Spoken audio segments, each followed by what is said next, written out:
Good morning, everybody. Our program this morning is coming to you from our old home base of Southern California, from the producer's studio here in Hollywood. We tried to put together a broadcast that would be in keeping with the occasion, this being Academy Awards night. And now that you've seen all the winners and seen some of the losers, we tried to put together a broadcast that would have something to do with motion pictures, with directing, with lights, with cameras, with actors, with the magic that is Hollywood and movies. And we have come up with a gentleman who does not do this very often, and we are pleased that he could be with us this morning. His name is Orson Welles. We'll spend 1 hour with him, and we'll begin from Southern California after these announcements, and I hope you'll stay tuned. Thank you. Orson Welles has been called many things by many people. He has been called a genius. He has been called the greatest director in the history of motion pictures. He has been called the least successful director in the history of motion pictures. He has been a man of controversy and a man of great accomplishment.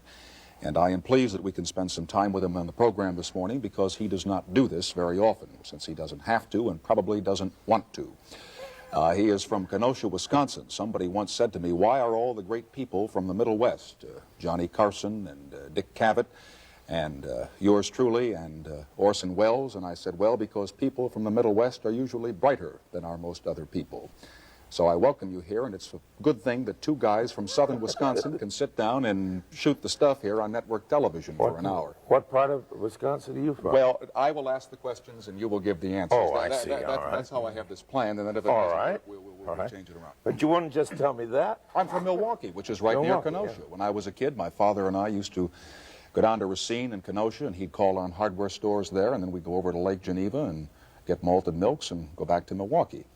And when we used to drive through Kenosha, nobody ever said, whatever happened to Orson Welles? You should know this. Now I do. There was a play that you did years and years ago, which was written about in William Manchester's new book called The Power and the Dream. And the play was called The Cradle Will Rock. It was a play that the government tried to censor, or at least that was the No, they did. They stopped it dead. They stopped it dead. On Right. opening night. Well, there was a very strange thing happening going on. This was the period of the WPA Theater. And there were congressmen standing up and denouncing the whole thing as a communist conspiracy. And I had just done Dr. Faustus by Christopher Marlowe, which, as almost all of our viewers know, was written about 350 years ago. And a congressman stood up and denounced Marlowe as a well-known card-carrying communist. And that, that atmosphere was pretty prevalent. And The Cradle Will Rock was indeed a pro-labor, pro-union, pretty fighting radical opera by Mark Blitzstein, who was pretty far to the left. And the audience came opening night. And there they they stopped were. it. And the doors were padlocked. And the audience waited out in the streets. And we sent out Will Geer and people like that to play guitar and sing and talk to them while we looked for a theater. And an hour and a half afterwards, we found an empty theater, and we marched the audience. Luckily, it was spring, so this was possible. Marched them 12 blocks down Broadway to the empty theater, which we had rented. And the Actors' Equity said that the actors couldn't stand on the stage. So I told them to sit in the audience and that we'd do the opera there. Whenever they got a cue, they stood up and played it in the aisles. And by the time the play was over, all the theaters had emptied, and all the actors came from all the other theaters and stood To in the see back what you people were doing in there. And the play ran 2 years. Now, you were defiant then, were you not? I mean, you were defiant in saying, I'm going to put this play on and we're going to find We a had an theater. audience Yes, there. I yes. think defiant is, I was simply obedient to the ordinary rules of the profession. If the people have paid and come to see, you've got to give them a show. You were an obedient servant at that point. You bet. All right. Now, one might say, however, that you were a little bit defiant of the order not to put the play on, that you were a bit of a renegade or a bit of a rebel at that time. And I just wonder if you are still that, or now with your success and the legend that has grown around you, you have become more a member of the establishment and are not as anxious to challenge dictums and rules as you might have been back in those times. The question is interesting and loaded with inaccuracies. The principal one of which is that I am now successful. I'm not successful. A successful fellow is somebody with a yacht or a house or a bank account. No. And I don't have any of those No. kind of things. In fact, I was making more money back then in radio as an anonymous radio actor. This is if we measure success, Orson, only by the amount of money one has or the fine things, the material possessions. But I would call somebody a success any man or any woman who has earned the respect of his peers, who is accorded the kinds of tributes that you were given by the American Film Institute earlier this year, a man whose name is taken in vain or given great praise for his accomplishments, such as Citizen Kane, for the marvelous scene with the mirrors that we saw in the retrospective that ran on the program that was on the networks here some time ago. By all those standards, you are a success. And using that yardstick, has your success made you less willing to challenge than you were in those times? Oh, I think not at all. I think I'm much more of a renegade than I was then. In what way? Oh, in about every way. Because the real renegade has to be a little short on that final 10% of ambition. He has to be more interested in what he's doing than what he is. And in your early 20s, there's a kind of arrogance and ego that drains away when you get to be elderly. But the love of what you are doing does not diminish. You still have a certain arrogance, though, do you not? You don't live in the United States or in the... Do you think it's arrogant not to? Well, I sometimes wonder. I don't know why you do not live here. And there... Well, let me give you an answer. All right. A couple of weeks ago, a film of mine, which I've been trying to sell for distribution in America for a year and a half. Is this film called Fake? It's called Fake, opened in Paris in 4 theaters. They are standing in the rain for blocks outside all 4 theaters. I don't go there because they love me. They don't, but they buy tickets. I get work. I'm like a cherry picker. I go where the crop is.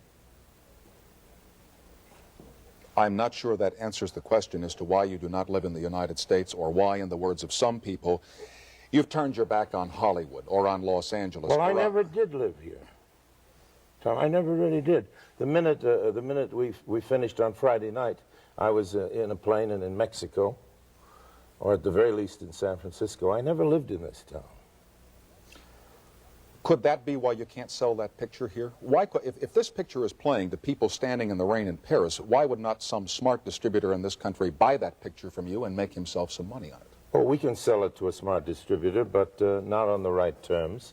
And you know, people, old vaudevillians used to talk about being big in Minneapolis or something, and I'm smaller in America than I am in Europe, which means I can get work and I can get things put together there that I can't here, or can't as easily. It's not true that I can't. But I've never belonged to the Hollywood establishment. My goodness, the first contract I had when I came out here to this town was a kind of a defiance of everything that was established in the Hollywood industrial system. And I only got that contract because I didn't really want to make movies. I thought if I asked for something impossible, they'd leave me alone. I would have given in much earlier. Do you think that because you never were part of the Hollywood crowd? Oh, the crowd, yes, but not the establishment. Or the establishment? Lots of friends here. I'm very, on very good terms. But I would be less than candid, as would you, if you didn't say you have a lot of detractors here, too. Yes, I think that, but I have them all over the world. I know. And is that because you're difficult to get along with, because you won't play ball, because you are a renegade, because you're just difficult? I think the detractors can be divided into 2 groups. Those who have good reason to hate me and those who don't know me, you know. And the ones who have good reason to hate me, I don't know who they are, but they must exist, and they must have good reason. What would be a good reason? Can Well, you think of one offhand? I mean, I knowing that you're charming, lovable, kind, gentle Orson Welles, can't think of one, you see. Nor can I, you see. Nor can I. That's it. I think that to leap over that lull and get to the other division, I'd say that the detractors are people who genuinely don't like my work, or quite honestly and properly note that I don't gross what the Towering Inferno does, and quite properly note that I have never belonged to the establishment, any show business establishment, on Broadway either, and in radio I used to forbid the sponsors to enter the control room. You can imagine how much trouble that made and how quick they were to drop me the minute our ratings went down. Not knowing how that worked, I couldn't imagine. So that would how make that would a detractor out of, you know, if I were a sponsor, I'd be a detractor of a fellow who'd do a thing like that to me. But they really do interfere with the work. After Citizen Kane came out, and as you say, and as everybody knows, it did not make enormous amounts of money, but it was a successful film. It was a big picture. It was a spectacular, sensational film. At that time, there must have been people who said, well, in fact, it was a small picture and had a very low budget. But it became a large picture, all right. And I'm sure that there were persons who said, well, now here is Orson Welles, and we might expect him to become another director who produces important movie after important movie, as did Alfred Hitchcock or John Ford or John Huston or Otto Preminger, that you would begin producing pictures on once every 2 years. Orson Welles has his new picture out, and you didn't do that. Was it unfair of people to expect you to keep going? Not a question of keep going. I made one picture after that, which was Magnificent Ambersons, which is, I think, I like a lot better than Kane, except for the last reel and a half, which was murdered by the people who took over RKO and who fired me. And at that time, it was about 3 years, almost 4, before I was offered a job as a director, or could get money as a director. I didn't refuse. I guess what I'm trying to ask you is, were expectations assigned to you that you could not live up to? No, the big expectations were that Kane would be a flop. The articles in the trade papers every week were that I was about to be thrown out for incompetence. And the misery on the part of that division we've been speaking about was that it turned out all right.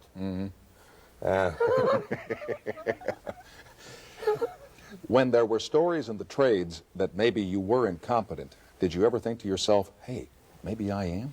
Well, I think anybody who is any good must question himself every morning when he gets up. Yeah. Did you ever wonder about yourself that way? Every morning. Do you still? Every morning. Every morning. Yeah. That's why you're an obedient servant. Yeah, that's right. Let me pause here for these announcements. We'll continue with Orson Welles in 2 minutes and 5 seconds. I want to spend some time talking about radio and about one of the most sensational radio programs of all time, which was H.G. Wells' War of the Worlds, which was adapted by Mr. Wells and Company, the Mercury Radio Theater, back in 1936 or 1937, for CBS. And on the opposing network at the time was the Chase and Sanborn Hour with Edgar Bergen and Charlie McCarthy, and they got the big ratings. Huh? That's right. So you decided you had to do something. And The Wire, which I got next morning from Alexander Wolcott, read as follows: Dear Orson, this only goes to prove what I've always contended, that all intelligent people listen to Charlie McCarthy.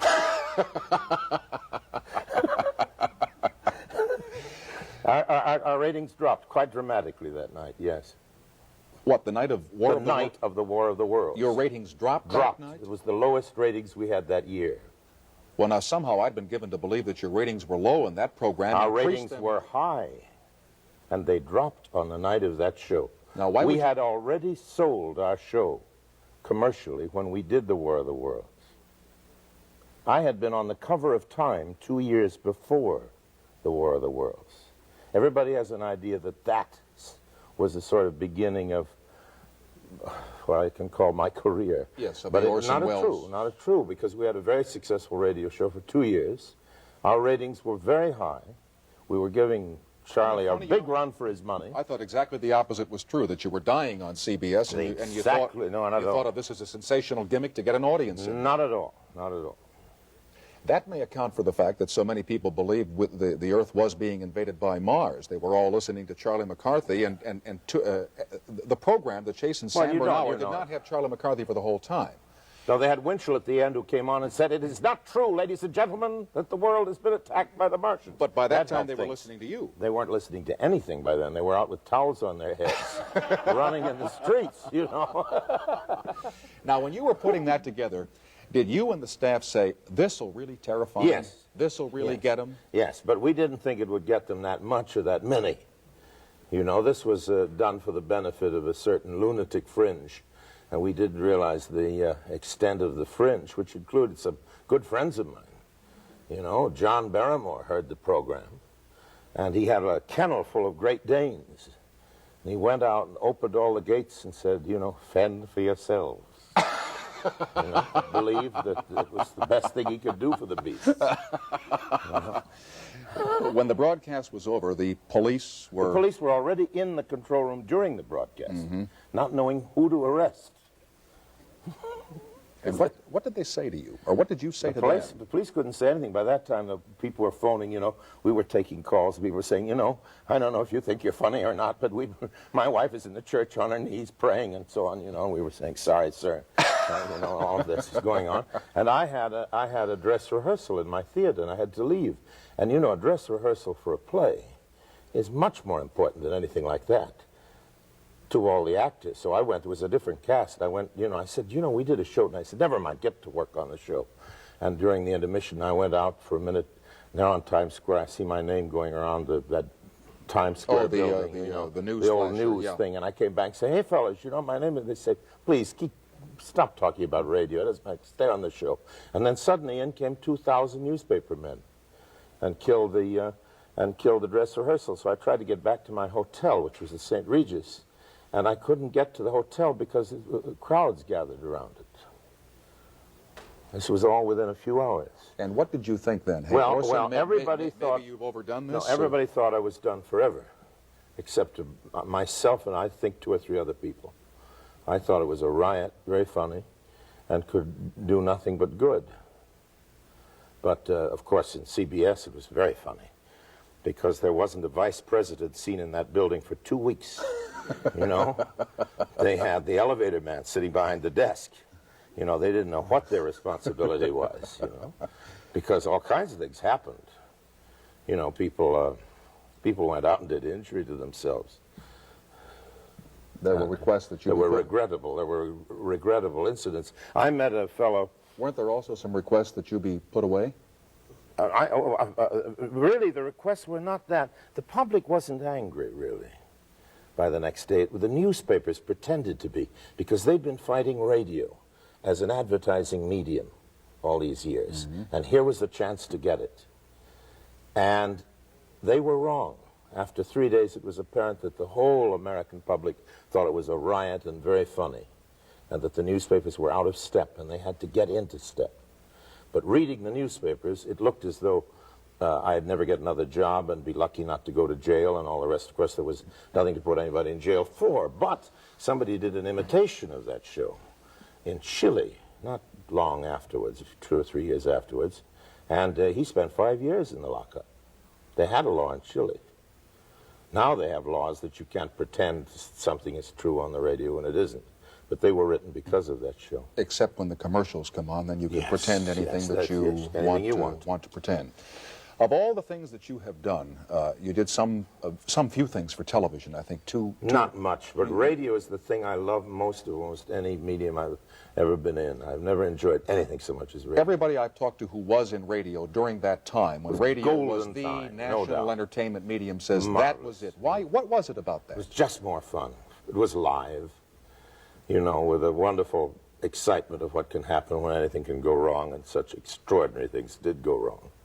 And it was, my show was, first of all, I had 2 periods. One as a radio actor, when I began very humbly and was blackballed. Joe Cotton and I were kept out of radio for quite some time because we used to giggle during bad dialogue, and they thought we'd behave ourselves if we were separated, and then they finally kept us out entirely. But then suddenly I was a success, and I was making, without my name being used, a couple of thousand a week. And in order to do that, they used to hold an elevator for me at NBC and CBS so I could make the conflicts, and I wouldn't rehearse.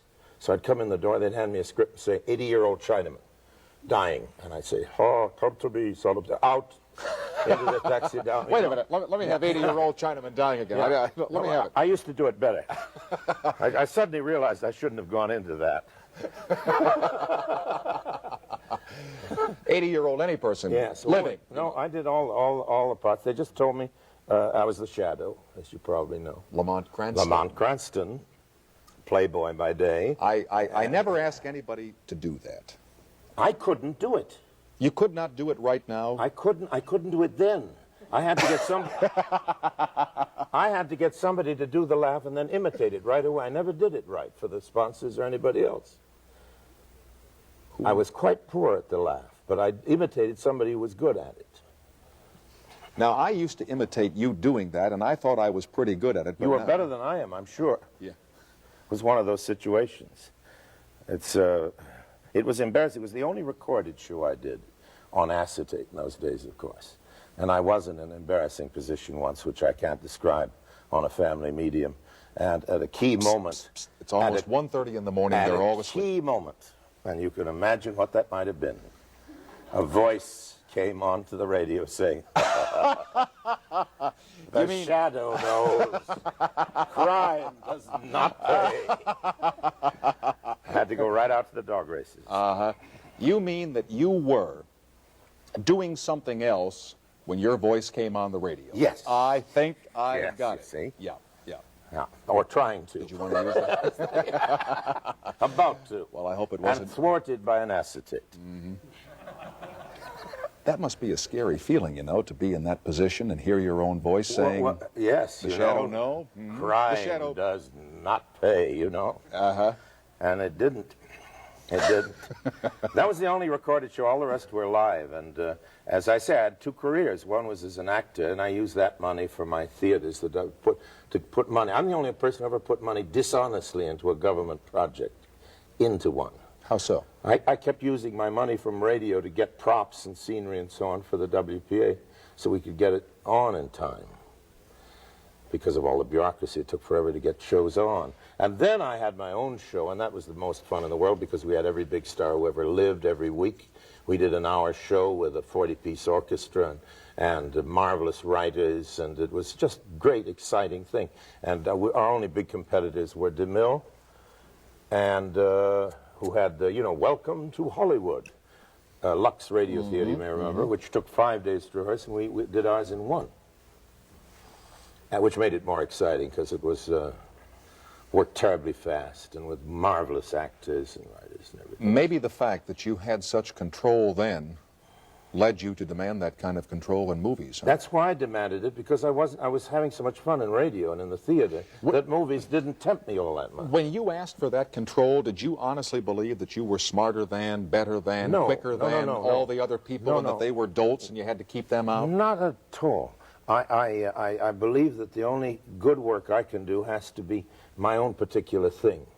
I don't think I'm very good doing their thing.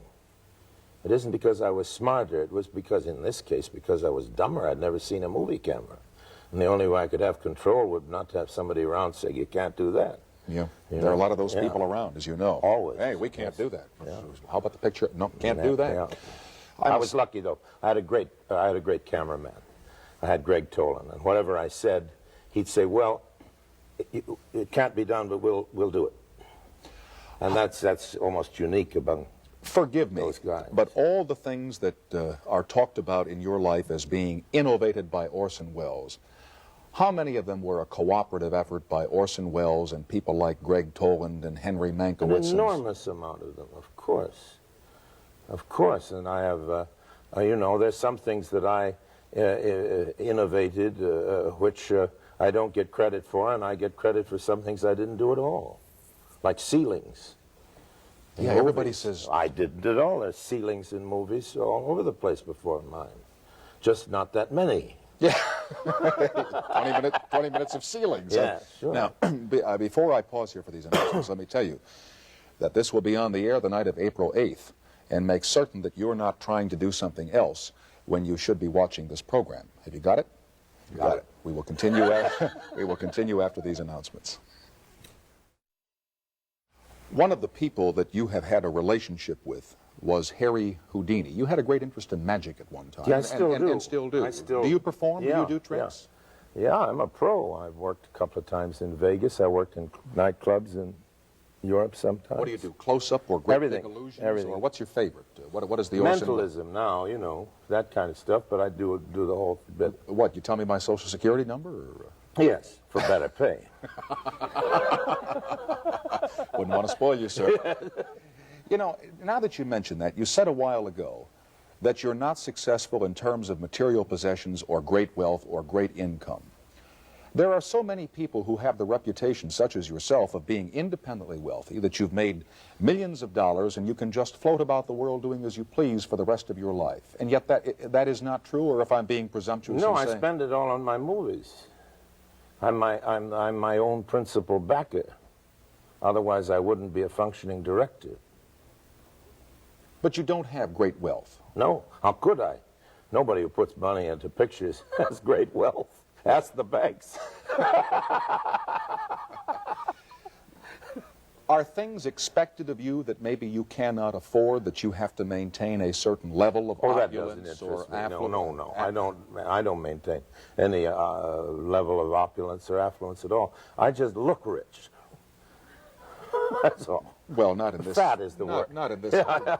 Who shines your trousers for you? But are you expected to drive big cars or I don't think so, to no. tip large at restaurants? Well, no, I tip large at restaurants because you eat big. I eat big and I feel sorry for the waiters. But I'm a big tipper, but that's not to maintain a position. It's because I think it's only very rich people can afford to tip small and live with themselves.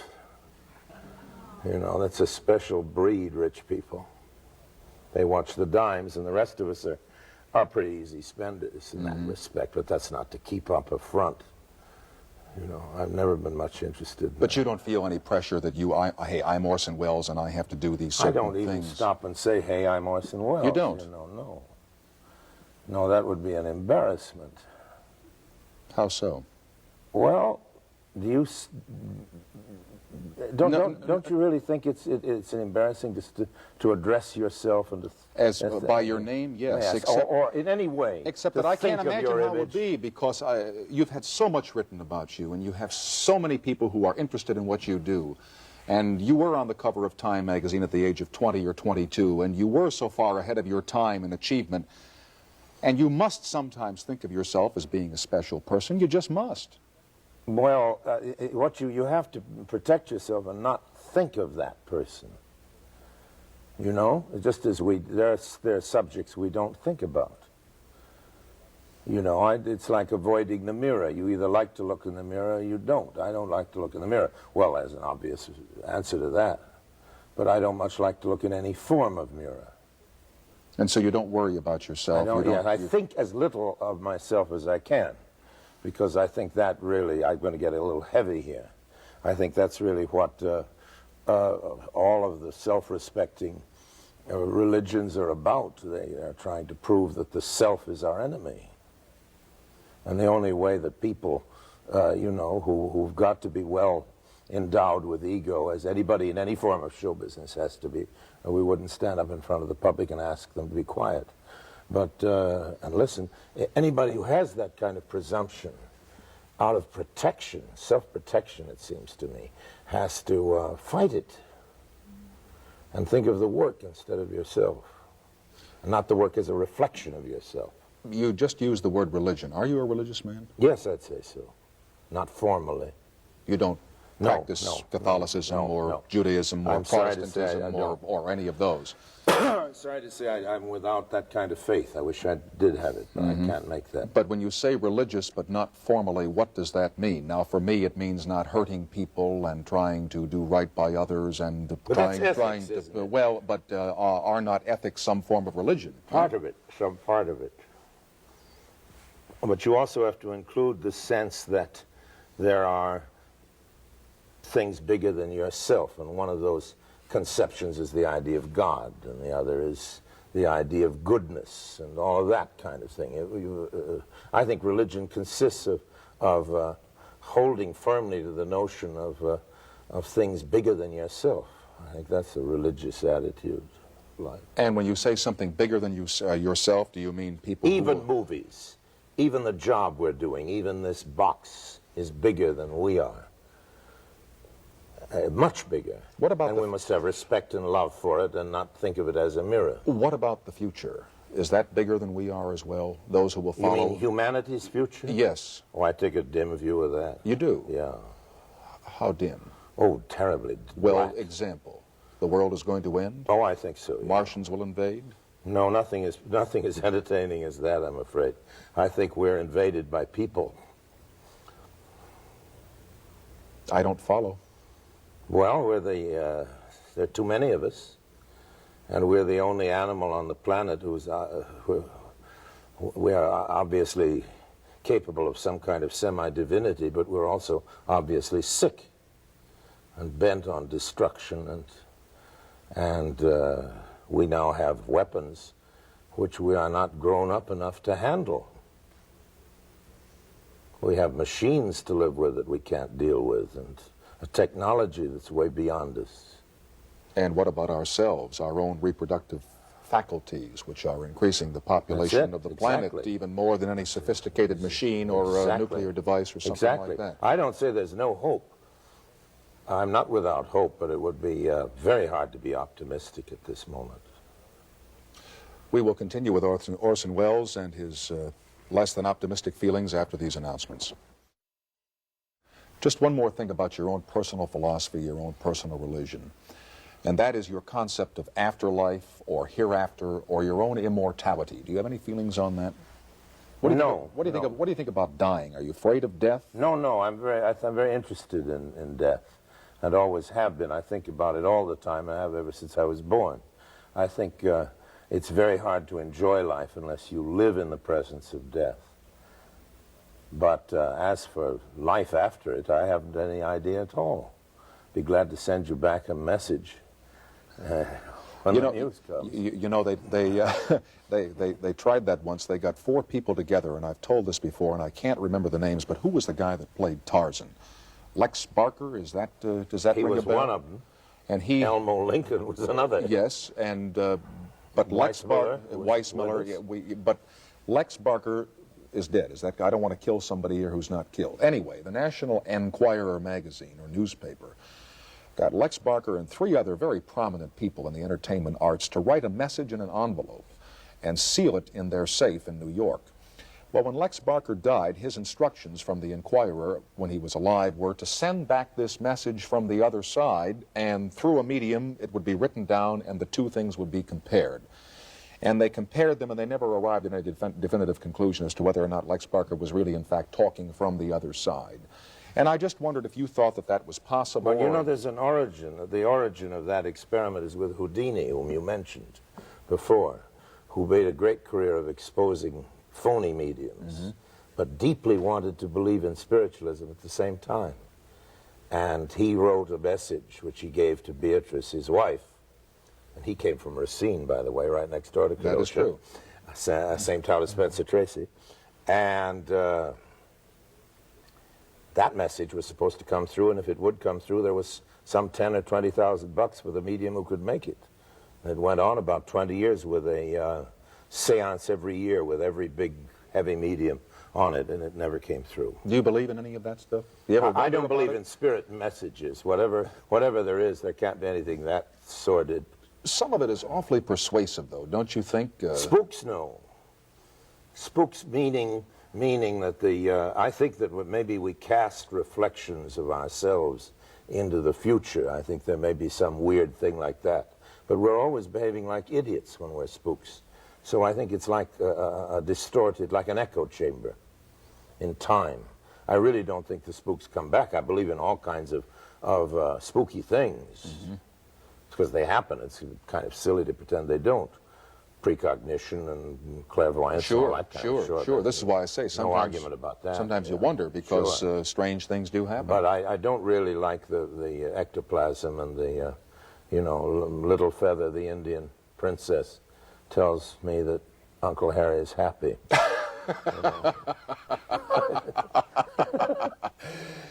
I wanted to ask you one more thing about magic, and that was whether you have any of the Houdini secrets in your possession. I can only tell you that Houdini was one of my teachers.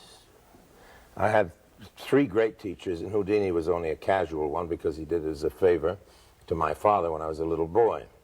My other teachers were also great magicians, but I took formal lessons from them. But I was a little tiny kid. I used to sit the Hippodrome, in the dressing room of Harry Houdini, and he said, you can't become a magician till you can do the pass, which is a move with a pack of cards which has been superseded now by card workmen for the last 30 years. It's really useless now.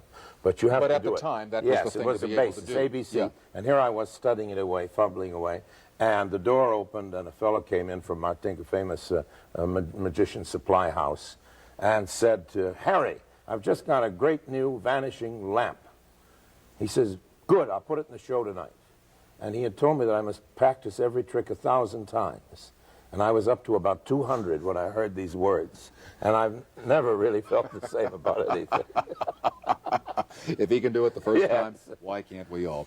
Let me pause for these announcements. We will continue with Orson Welles in about 2 minutes and 5 seconds. This probably isn't going to produce any great information, but what was it like? I like that as the beginning. Well, because it's going to be a rather stupid question. I've about run out of brilliance, as I'm sure you realize by this time, and it's very late. What was it like growing up in Kenosha, Wisconsin? What were you like as a little kid? What kind of a kid were you? Well, I didn't grow up in Kenosha. Or wherever you grew up. But somebody over there get the phone. Are we still on the air? Yes, we are. Right. Sure, we just had somebody interested in the fact that the phone was ringing. I must have been intolerable as a child, I would think. I was a musical wunderkind, and I played the fiddle, you know. And I think children who do that, you know, ought to be treated with suspicion. Or by W.C. Fields. I must have been, yes, totally insufferable. You know, I was precocious and smart about music. I wasn't interested in acting or anything like that. I was into music, but I think musical prodigies are terrible pains in the neck, and that's what I was. A musical prodigy? Yeah. Are you still a prodigy? You know, you've been called that so many times. Oh, call it. What does it mean? A musical prodigy is no, I don't mean musical, harder, but I mean, then you were a prodigy in radio, and then you were a prodigy in movies, and maybe that's just a tough handle to have to carry. I don't carry handles. If I have them, I don't pay any attention to them. I think, you know, I suppose that if one lived to be 200 years old, you'd say you were insufferable at the age of 80, and I guess we are always hateful. But you only can see how lousy you are when when the lens is wide enough and you can look back at that little toddler. And I certainly wouldn't like to have to take him to the art gallery. Mm-hmm. Looking back to that little toddler, are there any things about you that you would change now? Anything about the way you've lived your life? The Almost things that everything. You do? Really? Yes. Oh, yes. Don't you have pride in what you've done? I never understand those people who say I have no regrets. You know, it's incomprehensible to me. What are Mine are as countless as the sands of the desert. You know, I can't imagine not having a regret about almost everything. What are some of your big regrets? Big regrets? Oh, I suppose that I fell in love with movies. You know, you can fall in love with a girl and have her ruin your life. And I fell in love with movies, and I have done less in my life than I would have if I hadn't. What would you have done had you not fallen in love with movies? I don't know, but something that didn't take so much time and cost so much in money and energy and everything else. I can't change this condition of love, but I think I would be better off without it. There's a picture that you're still making, is there not, called The Other Side of the Wind? It's really done. We're just making pickup shots and... But it's been going on for 4 years, has it not? Well, it started, and then it stopped because the job that I thought I was going to get didn't come through, so I couldn't finance it anymore. And then a couple of years went by, and I got a backer, and we shot a couple of weeks, and then that backer ran away with my money as well as his. And there's been that sort of history. It hasn't been shooting for 4 years. It's just a matter of weeks. But it just took all that time to get it together. Do you like to finish a picture and be done with it? Are you happy when it's all done and cut and goes out to be printed and into the movie houses? No. No, because you always hope you can make it better. You know, and of course there's a time comes when you have to leave it alone. That's why I never go to see my own movies. People who do this sort of thing, whether it's what you do or what I do here, I will be unhappy when our time together is over because you'll go to your car and you'll go your separate way. Done that better. And I'll go to my car and go my separate way, and all these people and the lights will go down, and it's kind of like a little death that takes place here when a show is over. Right. All right, and you don't like that any better than I do. Oh, I hate it. It's just awful. I hate every kind of goodbye, and every time those lights go out, it's a little death and a little goodbye. God, it's true. And I hate to see it, because that's the proof of how all your suspicions were right. You know, I never look at myself on the screen or look at old movies, because the only way you can keep going is to imagine you're better than you are. And I've got a marvelous opinion of myself as long as I keep my eye well averted from that monitor. You know? Of all the people that you have worked with in pictures, actors I'm talking about here, do you have any that you really like greatly or dislike greatly that you talk about? I've never had, I've liked, you know, it sounds like Pollyanna. I've got on terribly well with actors all my life. I really have never had trouble with actors, either as a director or as a fellow actor. And I have nothing but happy experiences and some wonderful. I think actors are nicer people than civilians imagine they are, you know, particularly when they're working. I'm not crazy about actors away from the work. I don't go to actors' restaurants and all that, because you get an awful lot of them when the lights are on. And when you go away, it's nice to talk to other kinds of people. But no, I've never had one of those real bad experiences. Why is it, and I asked this question of another director whom you know, Peter Bogdanovich, who also likes to appear before the cameras. Yes, Why he's a leading actor in my movie. Why do directors want to be actors and actors directors? Why do comics want to play Hamlet? I don't understand that.